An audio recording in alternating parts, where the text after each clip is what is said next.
我刚去我爷我奶那儿回来，我爷我奶也阳了，我现在是阳康了，算是。昨天晚上一宿没合眼，我只要一闭眼睛我就咳嗽，也呼吸不上来。完了，现在你看我白天就跟没事人似的，就好了已经。唉，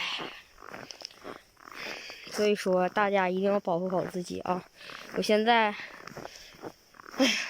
正常3分钟的道，我都得走上5、6分钟，可虚了。所以说家人们还得保护好自己啊！我得回去补觉了，太困了，拜拜。早上弄点清淡的粥吧，早上喝白粥。晚上这个大丰收，没有倭瓜，但不过也很好。马上开饭啊！一盘啊，给我爷我奶拿去了，他们不是阳了吗？